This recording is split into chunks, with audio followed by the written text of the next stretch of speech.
আজকের আমি ডিম আলু সেদ্ধ ভাত করবো, তাই চালটা ধুয়ে রেখেছি।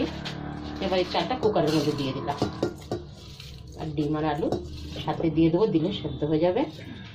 আজ রাত্রে আমাদের এই সেদ্ধ ভাত খাওয়া। আজ কোনো তরকারি করছি না, আজ আর লঙ্কার সাথে ভেজে নেবো, নিলেই হয়ে যাবে। এটা হচ্ছে 250 চাল, মানে 1 গ্লাস আমার। 2টো ডিম দিয়ে দিলাম, 2টো আলুকে 5 টুকরো করে নিয়েছি, দিয়ে দিচ্ছি সাথে। এবার আমি 1 গ্লাস জলও দিয়ে দিলাম। মেপে দিলে কি হয়, চালটা আর ভাতটা তো খুব ঝরঝরে হয়, মানে একদম গলা গলা হবে না, শক্ত হবে, ভালো হয়। এবার আমি বসিয়ে দেবো গ্যাসে। এবার আমি গ্যাসটা অন করলাম, একটা সিটি উঠলেই বন্ধ করে দেবো, দিয়ে লঙ্কা ভেজে নেবো।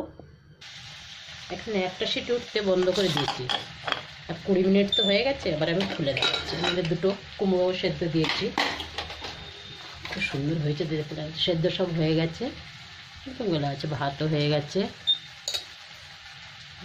ভাত তো ঝরঝরে হয়েছে, ভালো হয়েছে, একদম গলে যায়নি। এবার আমি সব মেখে দেখাবো। এবার আমি কুমড়োটা মেখে নিচ্ছি। এবার দিয়ে দিলাম এর মধ্যে লঙ্কা 2টো, একটু নুন দিয়ে দিচ্ছি, সাথে দিলাম সর্ষের তেল। কুমড়ো সেদ্ধ তো কাসুন্দি দিয়েও ভালো হয় খেতে, কিন্তু আমার কাছে এখন কাসুন্দি নেই, তাই আমি শুকনো লঙ্কা নুন দিয়ে সর্ষের তেল দিয়ে মেখে নিচ্ছি। এটা আমাদের বাড়িতে একটু লঙ্কা কম খায় বলে আমি লঙ্কাটা কম দিচ্ছি। দিয়েছি 2টো লঙ্কা, কিন্তু একটু বেশি লঙ্কা হলে ভালো হয়, ঝাল ঝাল হয় একটু খেতে, খুব চটপাটায়। এটা হয়ে গেল মাখা। এবার আলু আর ডিম মেখে নেবো আমি।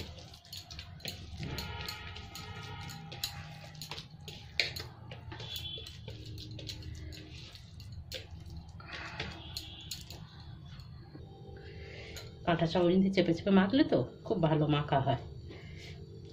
এবার আমি সর্ষের তেল দিয়ে দেবো, আর একটু নুন দিয়ে দিচ্ছি, দিয়ে আলু ডিম একসাথে মেখে নিচ্ছি। এখানেও 2টো লঙ্কা দিয়ে দিলাম, সাথে সর্ষের তেল দিয়ে দিচ্ছি, অল্প একটু পেঁয়াজ কুচিও দিয়ে দিলাম।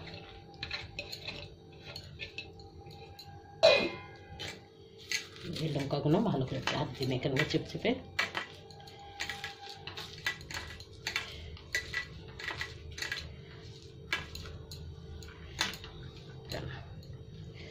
গরম গরম ভাতের সাথে আলু ডিম মাখা তো খুব ভালো হয় খেতে।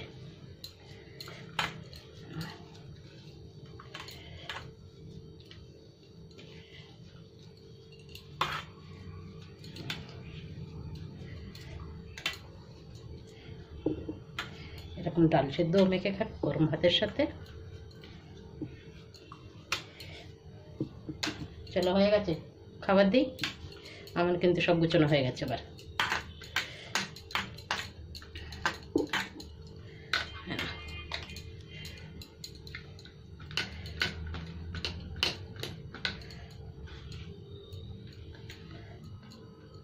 চলো, এখানে এই ক্যামেরা বন্ধ করলাম, আমরা আবার খেতে বসে গেলাম সব গুছিয়ে নিয়ে।